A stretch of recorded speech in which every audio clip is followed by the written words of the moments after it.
Galactic Council stunned when Earth attacks back, Part 1.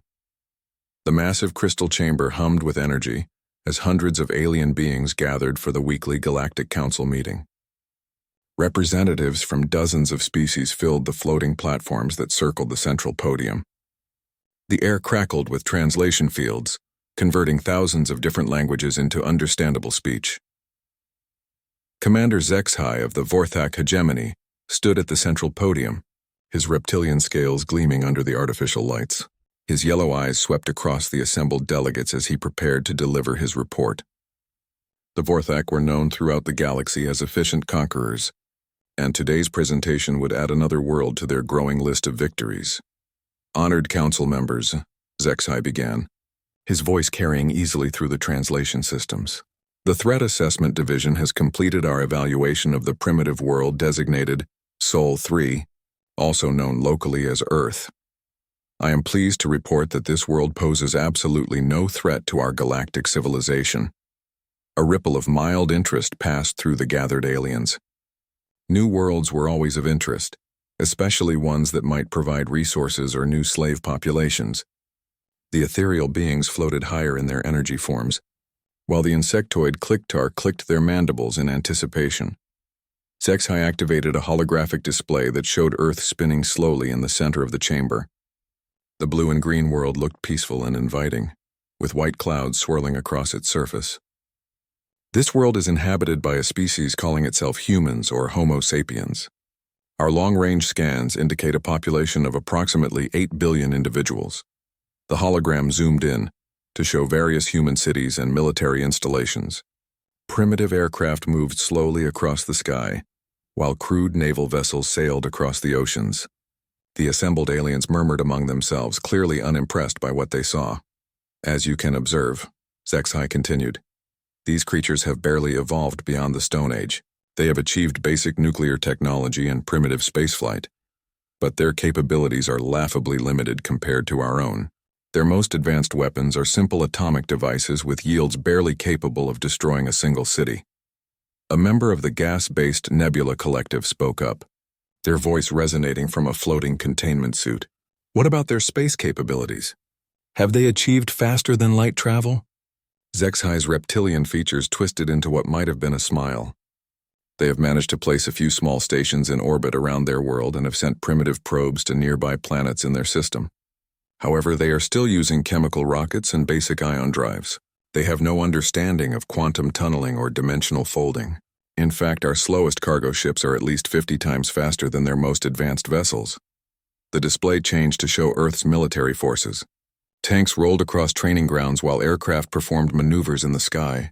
Human soldiers ran through basic combat exercises, their weapons looking primitive compared to the energy weapons carried by even the weakest council species.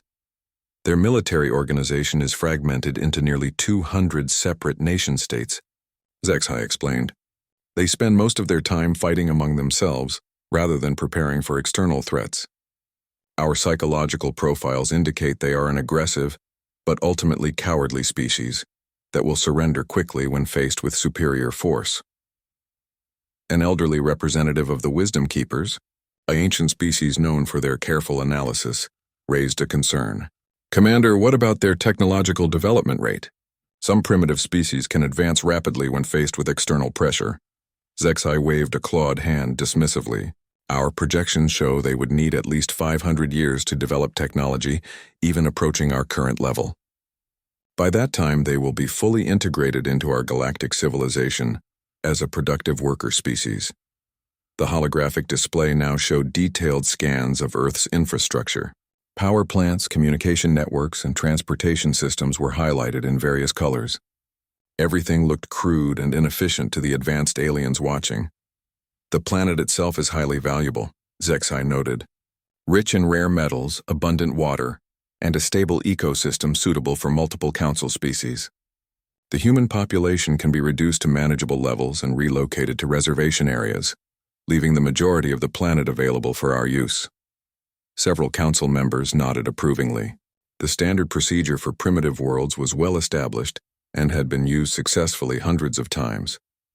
A show of force followed by demands for surrender usually resulted in quick compliance from frightened natives. I recommend immediate implementation of Standard Subjugation Protocol 7, HFY announced.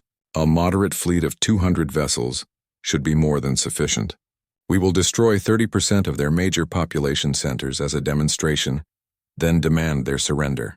Historical data shows that primitive species typically comply within 72 hours when faced with such overwhelming force. The vote was swift and unanimous. Earth had been classified as a Category 7 primitive world, requiring minimal force for conquest. The assembled delegates were already thinking about how to divide up the planet's resources. High Counselor Vekthar, an ancient being whose species had founded the Council millennia ago, gave the final approval. Commander HFY, you are authorized to proceed with the subjugation of Sol 3. May this conquest bring glory to the Vorthak hegemony and prosperity to the Council. As the meeting dissolved and the various aliens began departing for their homeworlds, HFY felt a surge of pride. Another easy victory to add to his record. The humans would learn, as so many species before them had learned, that resistance to the Galactic Council was futile. Within days, the Vorthak fleet was assembled at their primary staging area. 200 warships of various sizes prepared for the journey to the Sol system. The largest vessels stretched over 3 kilometers in length, bristling with plasma cannons and quantum torpedo launchers. Smaller destroyers and frigates would handle any scattered resistance after the initial bombardment. The fleet's officers reviewed their battle plans with casual confidence. Intelligence reports showed that Earth's most powerful weapons were primitive nuclear missiles that would be easily intercepted by their defensive systems. The humans had no energy shields, no particle beam weapons, and no understanding of advanced military tactics. "It will be like fighting children with sticks," laughed Captain Nixfall as he examined the human military formations. "Their largest warships are barely the size of our shuttlecraft." As the fleet prepared to enter hyperspace, HFY stood on the bridge of his flagship, looking out at the stars. Soon, another world would bow before the might of the Galactic Council. The humans would learn their place in the galactic order, just as countless species had before them. The fleet jumped into hyperspace, beginning their journey to Earth. Behind them, the Galactic Council continued with their routine business, already considering how to exploit their newest conquest. None of them suspected that they had just made the greatest mistake in galactic history. In the cold depths of space, the Vorthak fleet traveled toward Earth, confident in their superiority and certain of their victory. The humans were just another primitive species to be conquered and controlled. What could possibly go wrong? Galactic Council stunned. When Earth attacks back. Part 2, the Vorthak fleet dropped out of hyperspace at the edge of the Sol system with all the confidence of predators approaching defenseless prey. Commander HFY stood on the bridge of his flagship, watching the primitive star system spread out before them on the main display. The third planet from the sun glowed blue and green in the distance, completely unaware of the doom approaching it. Sensors detect multiple artificial objects in orbit around the primary target, reported his tactical officer. Primitive space stations and what appear to be communication satellites. No signs of defensive installations or military vessels. HFY nodded with satisfaction.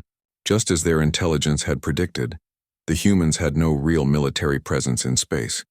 Their few orbital installations were clearly civilian research facilities, posing no threat to his powerful fleet. "Begin standard approach," he ordered. "Maintain formation and prepare to broadcast the surrender demand. This should be over quickly." The 200 Vorthak warships moved through the outer system in perfect formation, their hulls gleaming with the deadly beauty of advanced technology. Plasma cannons charged with lethal energy, while quantum torpedo tubes loaded their devastating ammunition.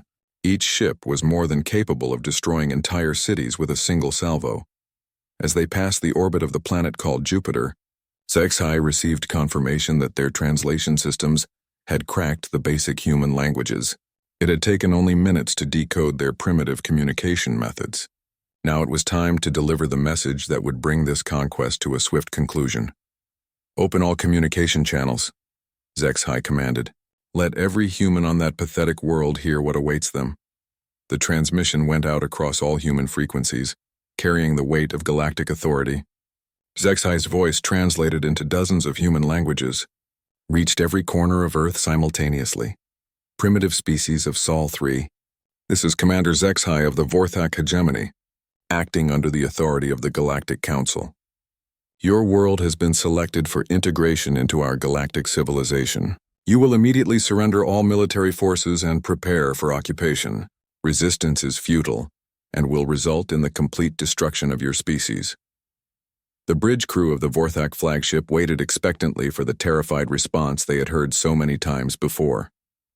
Primitive species typically begged for mercy or tried to negotiate for better terms. Some simply went silent in shock and despair. But the response that crackled back across all frequencies was nothing like what they expected. Unknown vessels. This is Admiral Sarah Chen of the United Earth Defense Command. You have entered our space without permission and threatened our world.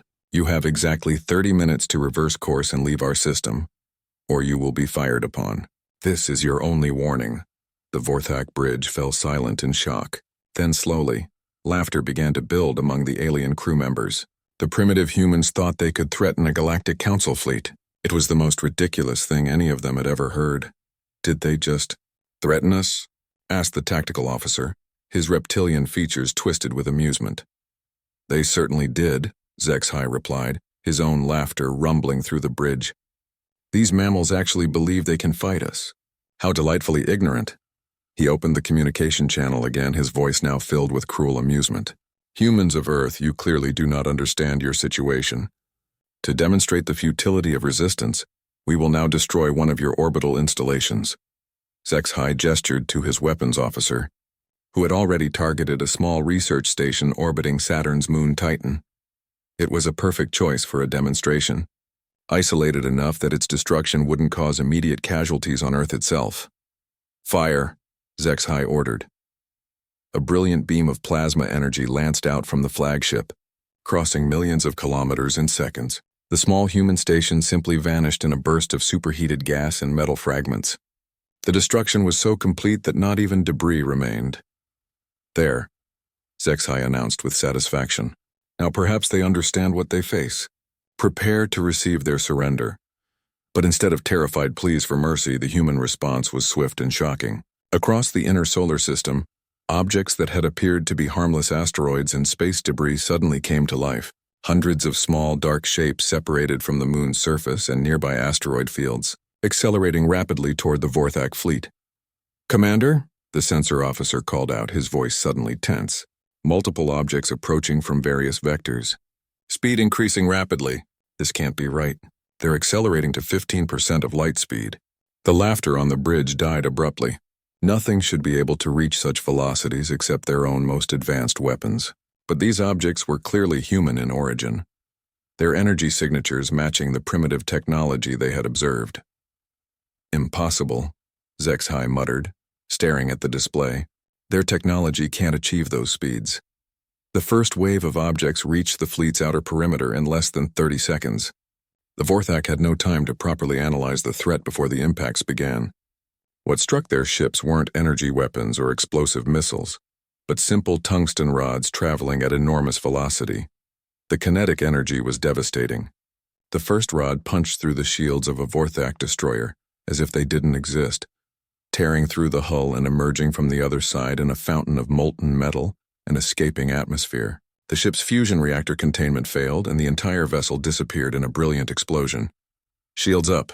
All weapons, return fire!" HFY shouted. But his orders were already too late.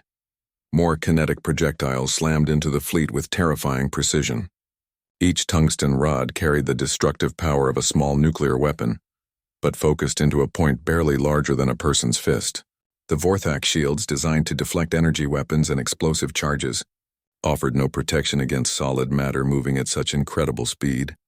A massive dreadnought took 3 hits in rapid succession.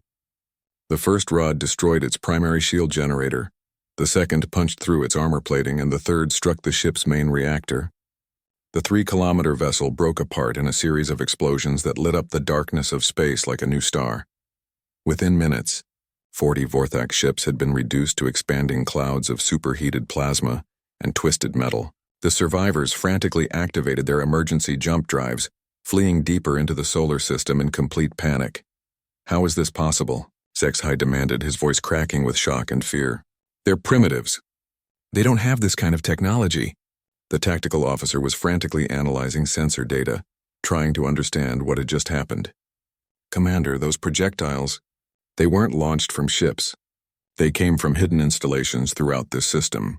The humans have been disguising military weapons as civilian infrastructure." On the main display, more objects were separating from what had appeared to be ordinary asteroids and space stations. Each one accelerated toward the retreating Vorthak fleet with deadly intent. The humans hadn't just threatened them, they had been ready for war from the moment the aliens entered their system. "Send an emergency transmission to the Council," Zexai ordered, his earlier confidence completely shattered. "We need reinforcements immediately. These humans, they're not primitives at all. They've been hiding their true capabilities." As the battered remains of his fleet fled toward Jupiter's orbit, Zexai stared at the tactical display in growing horror. Every asteroid, every space station, every piece of what had seemed like harmless debris was now revealing itself to be part of a massive defensive network. The humans had been watching them from the moment they entered the system, waiting patiently for the perfect moment to strike. And when they did strike, it was with a precision and devastating effectiveness that no Council species had ever demonstrated. For the first time in his long military career, Commander Zexai realized he might have encountered something far more dangerous than any primitive species should be. The humans weren't just fighting back, they were winning. Galactic Council stunned when Earth attacks back. Part 3.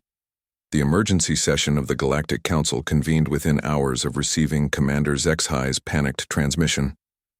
The great crystal chamber buzzed with confused and angry voices as representatives from dozens of species tried to make sense of what had happened in the Sol system. High Counselor Vekthar floated at the center of the assembly, his ancient energy form pulsing with agitation. In all his millennia of existence, he had never heard of a primitive species inflicting such casualties on a Council fleet. The very idea seemed impossible. "Explain to me again," Vekthar demanded, his voice carrying across the chamber with supernatural authority, how exactly a fleet of 200 advanced warships was defeated by creatures who barely understand spaceflight. Commander Zexai stood at the central podium, his reptilian scales dulled with shame and fear. His earlier confidence had been completely shattered by the encounter with human forces. "Honored Counselor, our intelligence was completely wrong. The humans are not primitives at all. They have been deliberately concealing their true military capabilities." A representative of the insectoid Clicktar species clicked his mandibles in disbelief.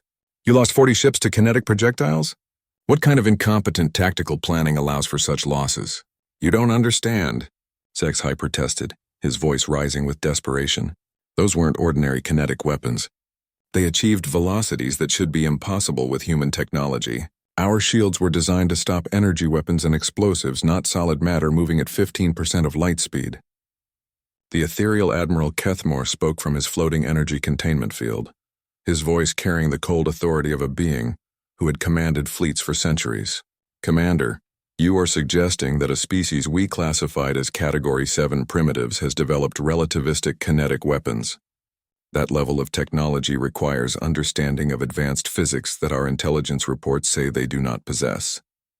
Meanwhile, on Earth, Admiral Sarah Chen stood in the command center of the United Earth Defense Installation hidden beneath the Rocky Mountains. Banks of screens showed the current positions of both human and alien forces throughout the solar system. Her gray hair was pulled back in a simple military ponytail, and her weathered face showed the calm determination of someone who had been preparing for this moment her entire career. "Status report," she ordered crisply.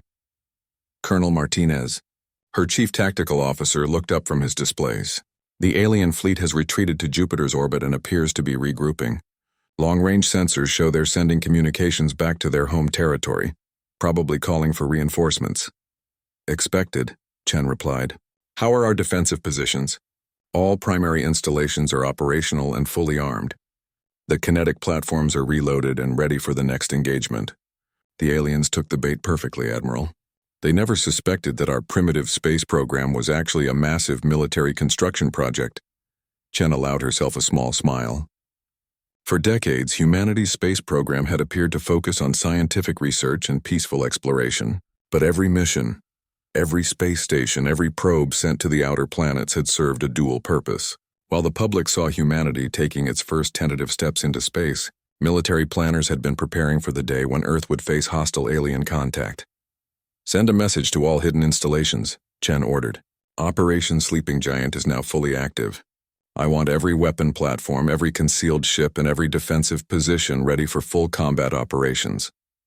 Across the solar system, humanity's true space fleet began to reveal itself. What had appeared to be simple mining operations on asteroids were actually massive shipyards, churning out warships designed specifically to fight against technologically superior enemies. Research stations throughout the system were in reality heavily armed fortresses, their sensors monitoring every approach to Earth. The moon itself had been hollowed out in places, converted into a massive weapons platform, bristling with electromagnetic railguns capable of hurling projectiles across interplanetary distances with devastating accuracy. Mars's polar ice caps concealed fusion reactors powerful enough to supply energy to weapons that could threaten entire fleets. Back in the Galactic Council chamber, the debate was growing more heated.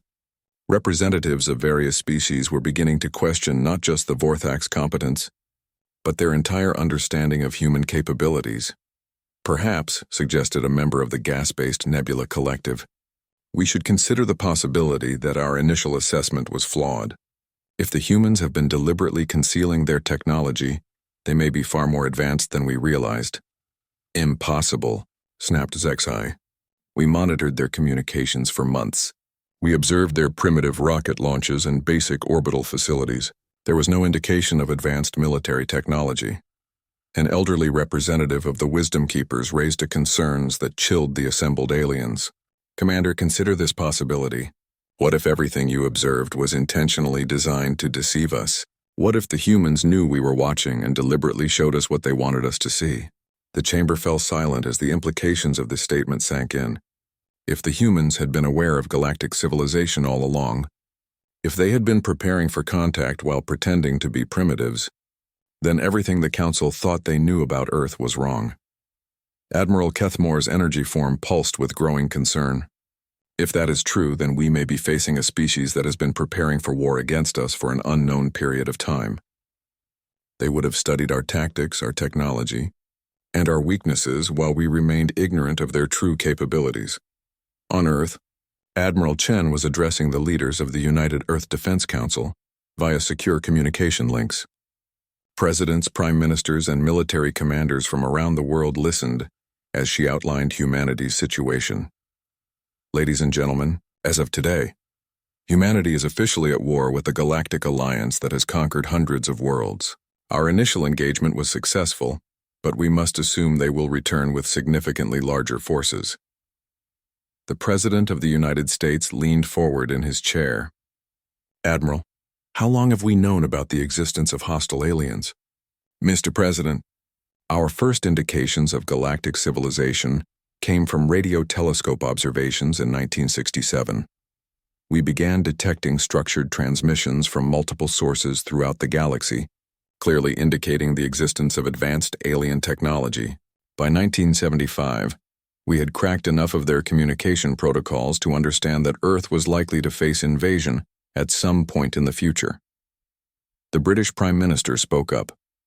"So for 50 years we've been preparing for this?" "Exactly," Chen confirmed. "Every space mission, every technological advance, every military development has been guided by the need to defend our world against superior alien forces. The International Space Station was the first step in building our orbital defense network. The Mars missions weren't just about exploration, they were about establishing forward military bases." The Russian president asked the question that was on everyone's mind. "Can we win?" Chen was quiet for a long moment before responding. "Individually, their ships are superior to ours, but we have advantages they don't expect. We've been studying their technology and tactics for decades, while they know almost nothing about our true capabilities. More importantly, we're fighting for our survival and our freedom. They're just adding another conquest to their collection." As the meeting continued, reports came in from across the solar system. Hidden human installations were powering up weapons that had been decades in development. Ships that had been disguised as civilian vessels were shedding their false hulls to reveal military hardware designed specifically to counter alien technology. The galaxy was about to learn that humanity had been anything but primitive. They had been patient, careful, and utterly determined to be ready for the day when the stars came calling with hostile intent. And that day had finally arrived. Galactic Council stunned when Earth attacks back. Part 4. 3 weeks after the first disastrous encounter with human forces, the largest fleet in Galactic Council history assembled at the edge of the Sol system. Admiral Kethmore, an ancient energy being whose species had conquered half the galaxy, commanded over 2,000 warships representing 12 different alien civilizations. The massive fleet stretched across hundreds of thousands of kilometers of space. Vorthak dreadnoughts floated alongside crystalline ethereal battleships, while swarms of Kliktar fighter craft darted between the larger vessels like deadly insects. The combined firepower was enough to sterilize entire star systems. This time, Admiral Kethmore announced to his assembled fleet commanders, "We will show these upstart humans what happens when they challenge the authority of the Galactic Council. No more surprises, no more tricks. We will overwhelm them with pure force."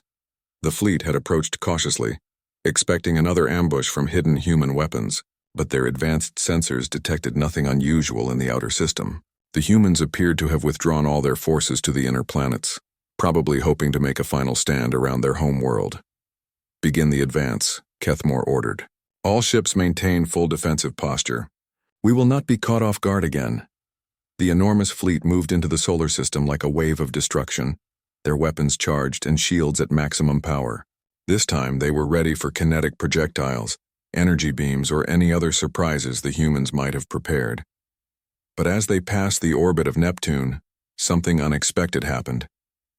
The space around them suddenly filled with small, fast-moving objects that had been completely invisible to their sensors. These weren't the kinetic projectiles from the first battle, but something far more disturbing. "Contact!" shouted a Vorthak sensor operator. Multiple small craft appearing from hyperspace directly within our formation. The human ships that materialized among the alien fleet looked nothing like the primitive vessels the Council had observed. These were sleek, angular craft that moved with impossible agility, darting between the massive alien battleships like wasps attacking elephants. "How did they achieve hyperspace travel?" demanded Admiral Kethmore. "Our intelligence said they were still using chemical rockets." The answer came in the form of devastating attacks that defied everything the aliens thought they knew about warfare.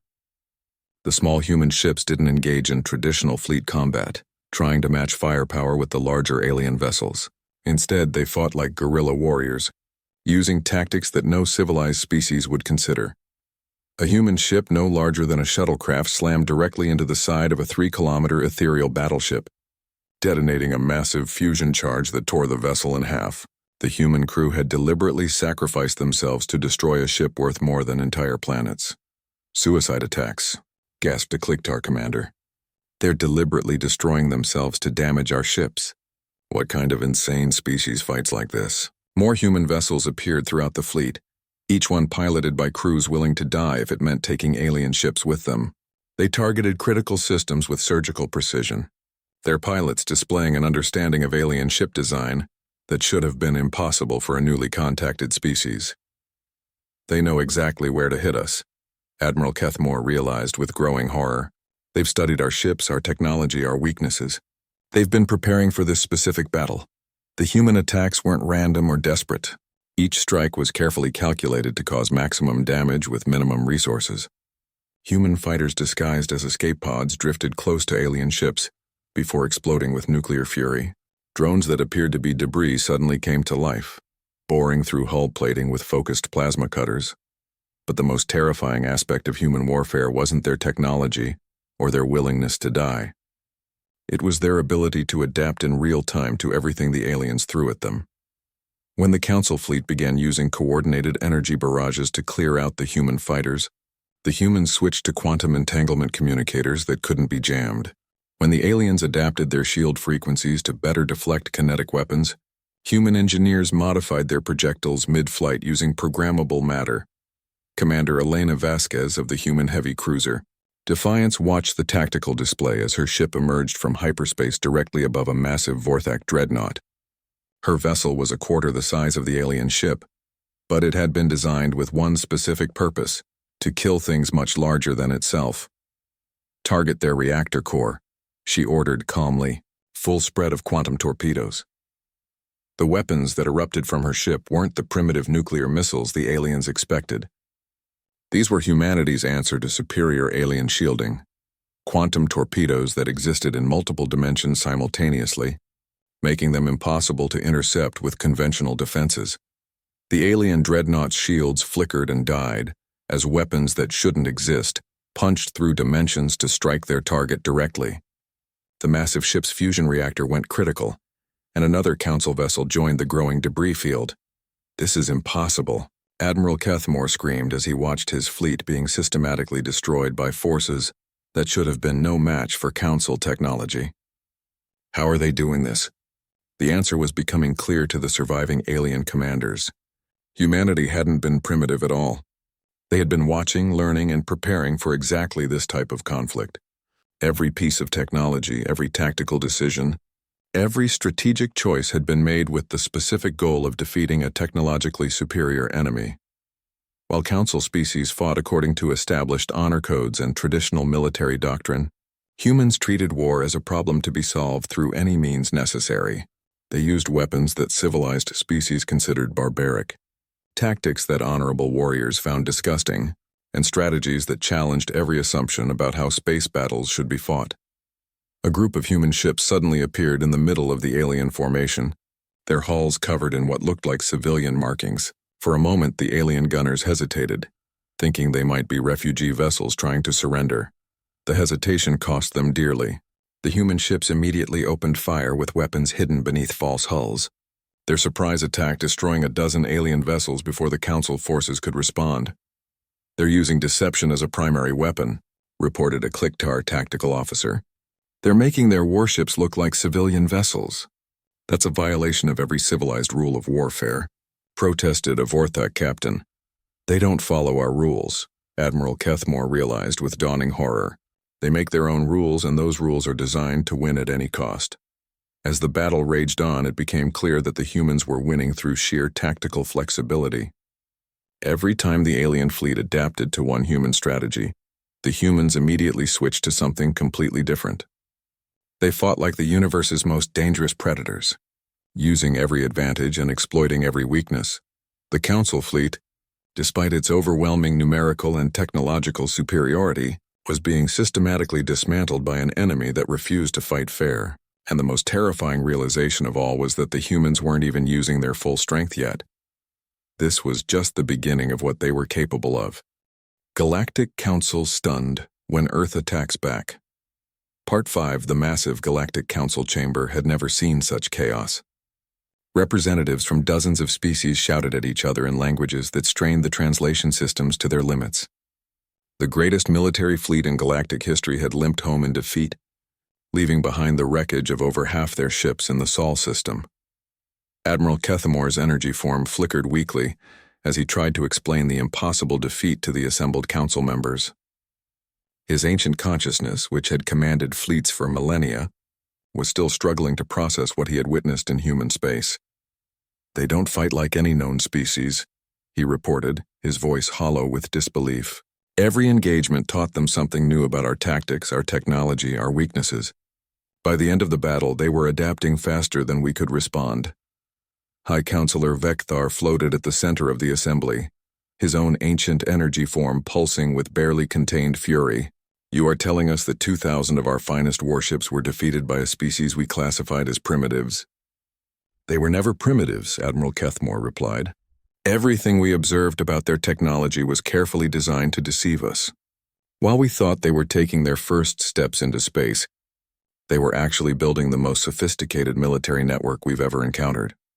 A representative of the Wisdom Keepers spoke up, his voice filled with terrible understanding. "They've been watching us. For decades, possibly centuries, they've been studying our transmissions, learning our languages, analyzing our military tactics.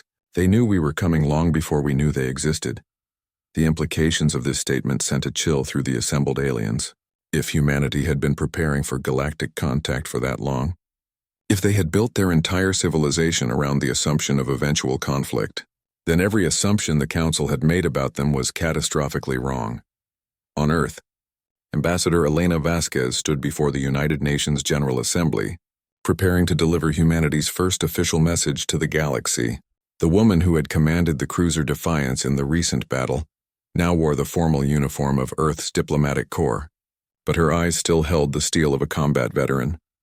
"Fellow citizens of Earth," she began, her words being broadcast simultaneously to every human settlement throughout the solar system. "Today we speak not just to our own people, but to every intelligent species in the galaxy. Our words will be transmitted on frequencies that will reach every corner of known space."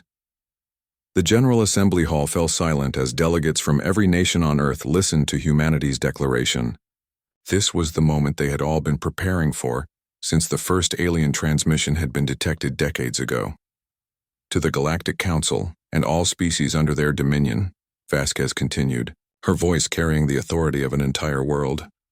"We are humanity, and we reject your assumption that we will submit to your authority. We are not your subjects, your resources, or your next conquest." In the council chamber, alien delegates listened in stunned silence as the human transmission reached them. The translator systems had been working overtime to decode human languages, but the message was crystal clear in its defiance. "You came to our world believing we were weak because we appeared primitive," Vasquez announced. "You assumed we would surrender because every other species you've encountered has done so. You were wrong on both counts." The human ambassador's image appeared on screens throughout the galaxy as the transmission spread from star system to star system. Her words were being heard by billions of aliens across hundreds of worlds, many of which had been conquered by the Council centuries ago. "We have been preparing for your arrival since before many of you were born. Every space mission, every technological advancement, every military development has been guided by one simple principle: Earth will never bow to anyone." Commander Zexai, still bearing the shame of his initial defeat, spoke up from the council chamber floor. "She's broadcasting on all frequencies simultaneously. Every species in the galaxy will hear this message." That was exactly the point. Vasquez continued her address, knowing that her words would reach not just the council leadership, but every conquered species, every enslaved world, every civilization that had been forced to submit to galactic authority. "To those species who have suffered under council rule, know this: resistance is not futile. Freedom is possible. We have proven that superior technology means nothing without the will to use it, and we are willing to share what we have learned." Panic began to spread through the council chamber as the full implications of the human message became clear. This wasn't just a declaration of independence. It was a call to rebellion that would be heard throughout the galaxy.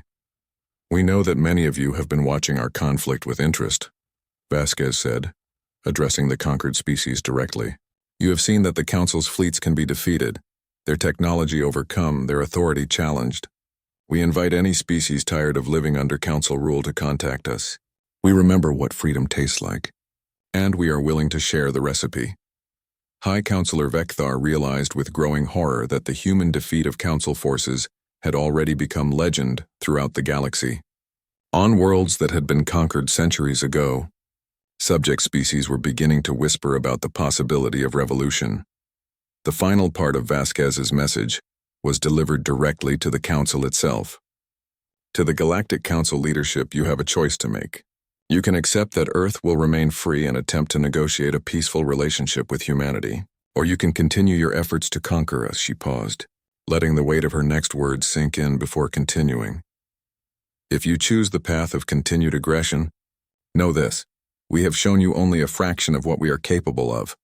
Our defensive network extends far beyond our solar system. Our ships are already moving toward other star systems, carrying our message of freedom to species you have oppressed for millennia." The council chamber erupted in chaos as delegates realized the full scope of what was happening.